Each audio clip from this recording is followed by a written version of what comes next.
Assalamualaikum warahmatullahi wabarakatuh.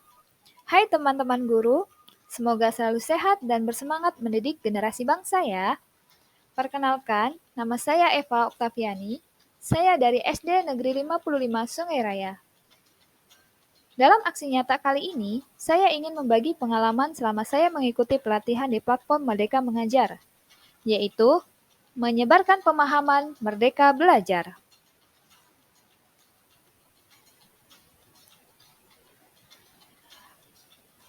Mengenai pemahaman tentang Merdeka Belajar, ada 3 topik Merdeka Belajar yang perlu kita pahami bersama. Yang pertama, pemahaman gagasan dan prinsip pendidikan berdasarkan pemikiran Ki Hajar Dewantara.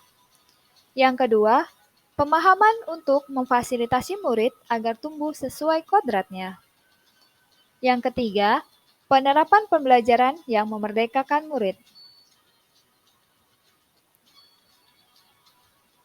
Ada 5 modul pelatihan dalam topik 1 Merdeka Mengajar. Modul yang pertama, mengenali dan memahami diri sebagai pendidik. Modul yang kedua, mendidik dan mengajar.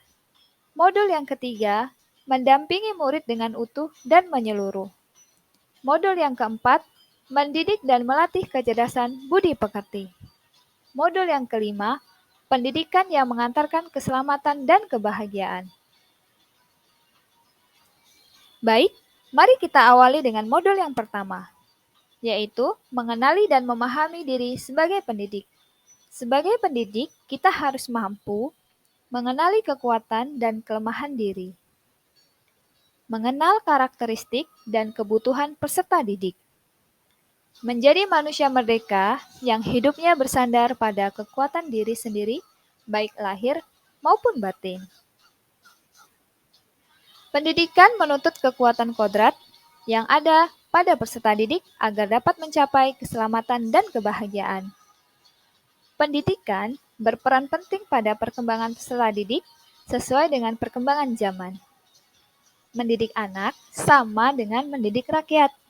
Guru harus adaptif terhadap perubahan. Modul yang kedua, mendidik dan mengajar. Yang pertama, pengajar merupakan bagian dari pendidikan. Yang kedua, pengajar merupakan cara menyampaikan ilmu atau manfaat bagi hidup peserta didik secara lahir dan batin. Yang ketiga, mendidik adalah menuntut segala kodrat yang ada pada peserta didik sehingga dapat mencapai keselamatan dan kebahagiaan setinggi-tingginya. Yang keempat, pendidikan tidak sekedar memberikan pengetahuan, namun mendidik keterampilan berpikir dan mengembangkan kecerdasan batin peserta didik. Yang kelima, sistem Among. Ing ngarso sung tulodo ing madya mangun karsa tutwuri handayani. Di mana arti dari semboyan tersebut bagi dunia pendidikan adalah dari depan, seorang pendidik harus memberikan teladan yang baik. Dari tengah, seorang pendidik harus dapat menciptakan prakarsa atau ide. Dari belakang, seorang pendidik harus bisa memberi arahan kepada peserta didiknya. Yang keenam, manusia merdeka adalah manusia yang dapat menguasai dan memerintah dirinya.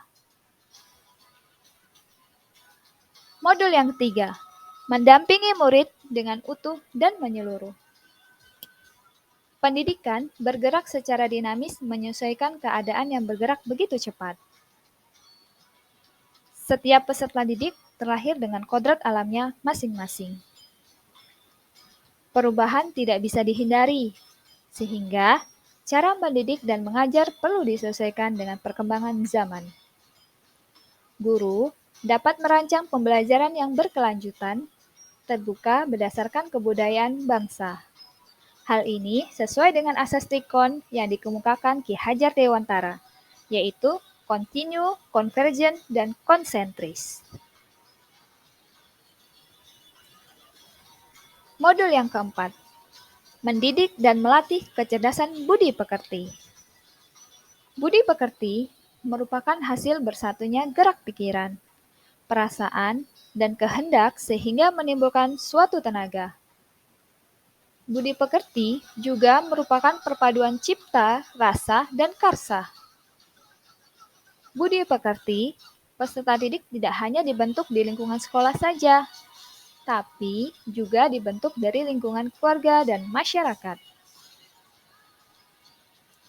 Kodrat anak diibaratkan kertas yang sudah terisi penuh, yang berisi berbagai macam coretan dan tulisan. Sehingga tugas pendidik adalah menebalkan dan memperjelas arti dari coretan dan tulisan tersebut. Modul yang kelima, pendidikan yang mengantarkan keselamatan dan kebahagiaan. Sebagai seorang guru, tidak hanya mengajarkan ilmu pengetahuan saja, tetapi guru harus mampu membimbing dan memantau peserta didik untuk mencapai pemahaman yang bermakna. Perspektif guru tidak selalu sama dengan perspektif peserta didik. Fungsi pendidikan adalah mengantarkan peserta didik agar siap hidup dan mampu mengisi zamannya. Baik, sekian dan terima kasih. Wassalamualaikum warahmatullahi wabarakatuh.